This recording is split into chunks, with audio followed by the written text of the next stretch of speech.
Web TV Narbonne. Eh bien, je me trouve actuellement au Café de la Poste à Narbonne. Café de la Poste qui reçoit pendant plusieurs jours Monsieur François Corbier. Bonjour François. Bonjour, jeune et élégant bipède. Alors, on est bien dans la ville de Narbonne ? J'ai pas encore eu le temps de voir, hein. Je suis arrivé hier au soir, j'ai fait 10 heures de route, j'étais un petit peu fatigué, je suis passé à table et puis je suis allé me coucher. Mais je connais déjà un petit peu Narbonne, je me suis baladé il y a 3-4 mois en ville, le long du canal, tout ça, c'était très très beau, je trouve que c'est une jolie ville. Je sais que vous êtes aussi venu du côté de Perpignan, enfin vous venez quand même de temps en temps dans le coin. Oui, ça arrive, c'est pas très très souvent. Il fut une époque où j'étais très très présent parce que je m'occupais de l'animation de Port-Barcarès, alors donc j'étais très très souvent là. Mais enfin, c'était une époque révolue, c'était dans les années 70. Oui, j'ai eu ouï dire d'une petite anecdote de WC du côté de Perpignan. Oui. Alors, Tu peux me la raconter parce que c'est vous qui l'aviez raconté, que vous aviez une. J'ai chanté dans un établissement, c'était il y a 3 mois, voilà, 3-4 mois. Ah oui, non, c'était formidable, très bien reçu, gentil, la salle était pleine, c'était formidable. Seulement, je dormais dans une chambre qui était de l'autre côté des toilettes. Et la cloison devait faire 1 centimètre, quoi. Si bien qu'avant que la musique s'arrête dans le nightclub, j'ai profité non seulement de la musique jusqu'à 3 heures du matin à peu près, et en même temps des pissous. C'était quand même formidable. Comme ça, vous avez pu comptabiliser le monde qu'il y avait. Pratiquement, oui. Oui, c'est ça. J'ai comptabilisé et donc je savais combien j'allais être payé le lendemain matin. C'est ça, ouais. Donc, Monsieur Corbier, en fait, vous avez commencé votre carrière en tant que chansonnier, musicien. Vous avez écumé les cabarets. Oui, j'ai fait beaucoup de cabarets. C'est mieux de m'appeler Corbier, hein, plutôt que Monsieur. Je trouve ça un peu gênant. Oui, j'ai fait du cabaret pendant des années. J'ai commencé en 66 à faire du cabaret. Donc, c'était les petites boîtes de l'époque de Saint-Germain-des-Prés, ce qu'on appelait les cabarets rive gauche. Il y avait l'Écluse, le Port du Salut, l'échelle de Jacob, qui étaient des lieux où des quantités de personnalités sont devenues des stars. À l'échelle de Jacob, Aznavour était passé, Pierre Perret. Au Port du Salut, Pierre Perret a beaucoup travaillé, Guy Béard aussi. Et puis à l'Écluse, c'est là où Barbara, Serge Lama ont fait leurs armes. Et moi, j'étais dans toutes ces petites boîtes-là, et j'étais ravi de faire ça. J'adorais faire du cabaret. Mais c'était une autre époque, parce que dans cette période lointaine, le public venait là pour découvrir. C'est-à-dire que les gens qui venaient là disaient « mais on s'en fout de la télé ». La télé, tout le monde peut voir les mêmes choses. Nous, on veut entendre et voir des gens différents, justement ceux qui ne passent pas en télévision, ceux qui ne passent pas en radio. Et donc ils étaient là, ils écoutaient, ils se taisaient, ils écoutaient, ils applaudissaient, ils riaient avec nous. C'était vraiment des moments privilégiés. Et puis, si mes souvenirs sont bons, en 1968, vous avez sorti une chanson produite par Alain Barrière, il me semble, qui s'appelle Rose. Oui, c'était un 45 tours, 2 titres, comme ça se faisait à l'époque. Oui, il y avait une face qui s'appelait Rose, et l'autre face qui s'appelait La Dame sous la pluie. Et là, comme j'étais encore bien novice dans l'écriture des chansons, Rose était une démarcation d'une chanson qu'aurait pu écrire en mieux Jacques Brel, et l'autre face, c'était une chanson qu'aurait pu écrire en mieux Brassens. Comme ça, on savait où étaient mes influences. Et d'ailleurs, en parlant de Brassens, il me semble que vous êtes allé le voir une fois. On s'est rencontrés plusieurs fois, mais la première fois que je suis allé le voir, avec mon frère, j'avais 16 ans. Oui, parce que j'avais écrit quelques chansons pendant que mon frère faisait l'andouille en Algérie, c'était une sale époque. Et quand il est revenu, j'avais écrit quelques chansons et je lui ai chanté mes trucs en lui demandant ce qu'il en pensait. Et il m'a dit, mais j'y connais rien, faudrait demander à un professionnel. Bien sûr, dans notre milieu, il n'y avait aucun professionnel de spectacle. Donc mon frère m'a dit, il y a un type qui a l'air d'être sympa, là, il s'appelle Brassens, on va aller le voir. Il chante à Bobino, on va aller le voir. Et au flanc, comme ça, on a débarqué dans la loge de Brassens, qui nous a reçus, qui m'a écouté, qui m'a donné des conseils. Et puis j'ai revu Brassens ensuite plusieurs fois dans mon existence. Mais c'était très très étrange. Quand j'y pense maintenant, je me dis cet homme était vraiment magnifique. Et puis il est arrivé le jour où Madame Joubert vous a entendu. Longtemps après, parce que Jacqueline Joubert, qui était la maman d'Antoine de Caunes, est venue au Caveau de la République, qui est un établissement, qui était un établissement un peu connu à Paris, et où passaient des chansonniers. Donc elle est venue parce qu'elle avait plein d'amis chansonniers avec lesquels elle avait fait des émissions, parce qu'il y a une époque où les chansonniers dans les années 50, au début des années 60, avaient une cote énorme sur les téléspectateurs. Donc elle était venue leur dire bonjour, elle les connaissait tous. Et moi j'étais dans le spectacle, et quand je suis sorti de scène, elle m'a dit, il y avait des enfants dans la salle avec leurs parents, et j'ai vu qu'ils riaient de vos petites bêtises comme leurs parents. Et moi ça m'intéresse parce que je produis une émission de télévision destinée à la jeunesse. Voudriez-vous présenter cette émission en compagnie de Dorothée? Je ne savais pas qui était Dorothée, je ne savais pas en quoi consistait une émission pour la jeunesse. Je me suis dit, ouais, j'ai déjà fait de la télévision au Canada, j'en ai fait en Suisse, en Belgique, en France, on ne me demande pas. Ouais, d'accord, allez. Mais je savais pas où j'allais. Et je pensais, quand j'ai commencé à faire ça, je pensais que ça durerait un mois, ou mettons une saison, quoi. Puis qu'on allait me dire merci, c'est gentil, mais vous ne correspondez pas à ce qu'on espérait. Et puis j'ai eu beaucoup de chance, puisque ça a duré 15 ans, donc c'est formidable. Et c'est là, c'était en 82 jusqu'en 87 sur Antenne 2, de 87 à 96, après sur TF1. C'est ça, ouais, c'est ça. Donc ça fait 14-15 ans, ouais, c'est ça. Ah, donc avec toute l'équipe, Jackie, Ariane, Patrick Simpson-Jones. C'est vous, en 96, qui aviez décidé de quitter le Club Dorothée. Ouais, quitter la télé, pas le Club Dorothée, quitter la télé, parce que je voulais plus faire de télévision.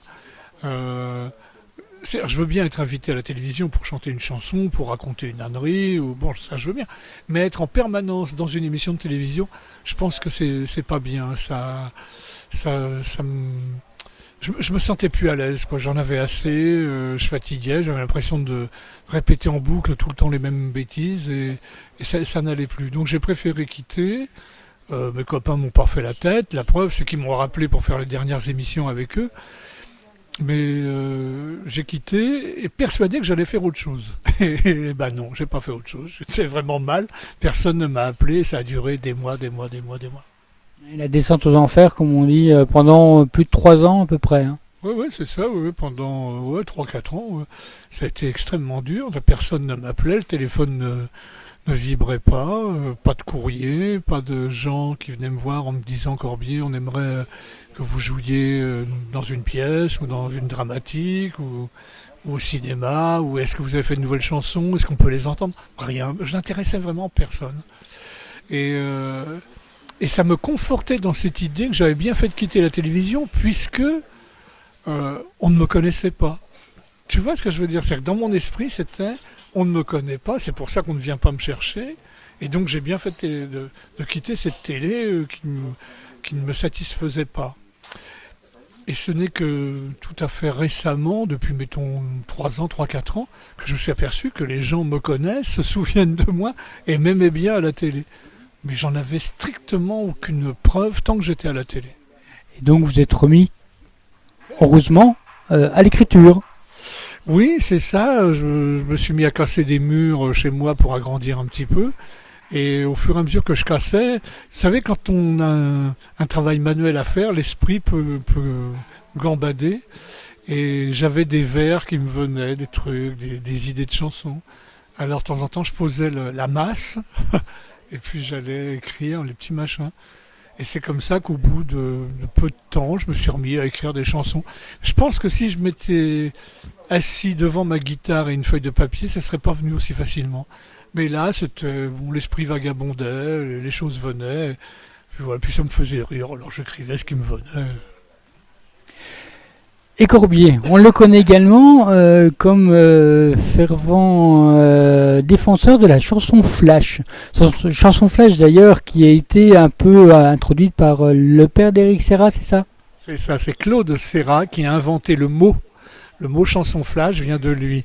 Lorsqu'on lui disait tu as inventé la chanson flash, il disait oui si on veut, mais enfin tu sais, au 19e siècle, Alphonse Allais écrivait déjà des petits quatrains très courts et c'était le principe de la chanson flash, c'est-à-dire on annonce quelque chose et on arrive à un calembour à la fin, donc voilà, ça, si on met ça en musique, c'est une chanson flash. Donc effectivement, c'est le père du compositeur Éric Serra, Claude Serra, qui a inventé le genre chanson flash. Et dans vos 5 albums, on en trouve des chansons flash? Quelques-unes, une ou deux. Dans le prochain, là, je sais pas si je vais en mettre une ou si je vais pas en mettre du tout pour changer un petit peu aussi, quoi. Mais enfin, j'en ai deux qui sont prêtes, que je chante sur scène, mais que personne ne connaît en disque. Donc, la chanson flash, vous en avez d'ailleurs. Est-ce que vous avez une petite chanson flash pour nous? Comme ça. Oui. Non, elle est très très flash celle-là, c'est une des plus courtes. Non, je vais te faire mon copain manchot cherche du boulot, il en trouvera demain, il n'a pas de poil dans la main. Voilà, c'est ce qu'on appelle donc la chanson flash. Voilà. C'est très beau, mais c'est difficile pour danser. Oui, c'est vrai, voilà, faut danser très vite. Et dans quelle catégorie, en fait, on peut vous situer? Parce que vous faites quand même des chansons assez engagées, des chansons marrantes, vous faites plein de styles différents. Bah ouais, pour moi c'est ça la chanson. C'est-à-dire si j'écoute Brassens, si j'écoute Pierre Perret, c'est ça que font ces gens-là, qu'ont fait ces gens-là toute leur vie. Ils ont dit des choses graves, ils ont dit des choses rigolotes. Et pour moi, la chanson, ça doit être ça doit se partager entre raconter des choses un peu difficiles, quelquefois un petit peu engagées, mais pas non plus, pas des chansons avec le poing en l'air, mais enfin, dire quand même qu'il y a des choses qui ne vont pas. Et puis, savoir se moquer de soi-même, se moquer des autres. Enfin, il me semble que c'est ça, la chanson. Les gens qui, toute leur carrière, vont chanter que l'amour, ce qui est formidable, chanter l'amour, c'est formidable. Mais en fait, ils ont un thème. Moi, je saurais pas faire ça. J'ai besoin de raconter chaque fois une histoire différente, d'une chanson à l'autre. Ce n'est pas la même histoire, c'est pas la même douleur, c'est pas le même sentiment. Voilà, je peux travailler que comme ça. Alors Corbier, depuis à peu près 20 ans, vous êtes retrouvé d'ailleurs dans l'écriture. Je me suis retrouvé, je m'étais perdu. Oui, ça fait pas mal d'années maintenant que je fais le chansonnier. Moi, c'est ça, voilà, mon métier, c'est chansonnier. C'est-à-dire celui qui chansonne, celui qui écrit des chansons et qui les chante. Au Canada, c'est le mot qu'ils ont gardé. Aux États-Unis, ils ont un mot qui veut dire la même chose, songwriter, celui qui écrit des chansons. Et en France, on dit auteur, compositeur, interprète, ce qui est un peu... C'est bien, mais enfin, chansonnier, c'est mieux. Enfin, il me semble. Et donc vous avez déjà fait 5 albums et un 6e qui va être qui doit être en préparation. Oui, il est quasiment achevé. Il nous reste à faire du mixage, mais enfin ça va, j'en suis très content. C'est un album qui va être très simple. Il y a 2 guitares, une contrebasse, de temps en temps un accordéon, sur certains titres un petit peu de percussion. Donc très très très simple. Et puis aussi sur 1 ou 2 titres, des gens qui viennent faire wah wah derrière pour rigoler avec moi. Voilà. Et donc album qui est prévu pour la fin de cette année, si tout se passe bien comme j'aimerais. Sinon, ce sera au début de l'an prochain. Il n'y a pas de date, il n'y a pas d'obligation. Il n'y a pas une major derrière moi qui trépigne en disant « Oh, alors lui, viens ce disque !» Ça va. Et pour vous suivre en fait, pour suivre l'évolution de cet album, vous avez votre site internet, votre Facebook également. Ouais, je suis présent partout, c'est possible. Enfin non, c'est pas vrai, je suis pas présent partout. Pendant un moment, j'étais sur un truc, je sais plus comment ça s'appelle, où il faut écrire en un minimum de mots, tu sais, Twitter, je crois. Je me suis barré de ce truc, c'est lamentable, c'est pitoyable. Je me suis barré. Et puis, oui, je suis sur Facebook, voilà. Et puis j'ai mon site. Enfin bon, je fais les choses à peu près normales. J'invite toutes les personnes qui nous regardent, qui nous écoutent à aller faire un tour sur mon site officiel www.françoiscorbier.com parce qu'ils sauront tout ce qui me passe par la tête en plus des courants d'air. Ça vaut la peine. Donc Corbier, vous êtes à Narbonne pour 4 soirs. Je suis à Narbonne, oui, en effet, mais je suis anarchiste aussi, oui. Donc pour 4 soirs, jusqu'à samedi soir, en concert au Café de la Poste. Ah ouais, exact. Les patrons, Guy et son épouse, sont absolument adorables. Ils m'ont très très bien reçu. Et puis j'espère que ça va très bien se passer. Je ne doute pas d'ailleurs que ça se passera très bien, que les gens viendront et qu'on va s'amuser tous ensemble. Alors on rit, c'est un spectacle où on rit essentiellement. Il y a aussi des chansons jolies. Et puis, il y a quelquefois des petites piques sur des choses qui nous ennuient tous. Voilà. Je vous remercie, Corbier. Donc, je donne rendez-vous à tout le monde au Café de la Poste, du mercredi soir à samedi soir, en concert, donc avec vous. Venez tous nombreuses et nombreux, ouais. Hein? Non, parce qu'après, tu vas m'écrire, tu vas me dire « Oh oui, mais je savais pas, quand est-ce que vous venez à Narbonne ?»« Ben, j'en suis parti, nez de bœuf. Alors tu viens pendant que je suis là, hein ?» Merci, Corbier. Avec plaisir. Au revoir.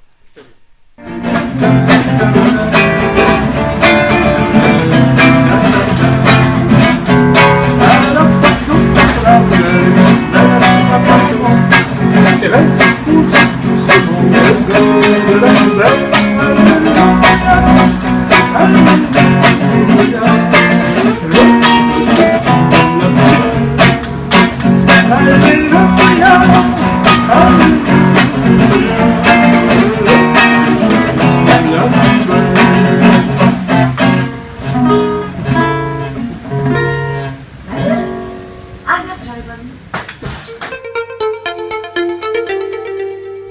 Web TV Narbonne.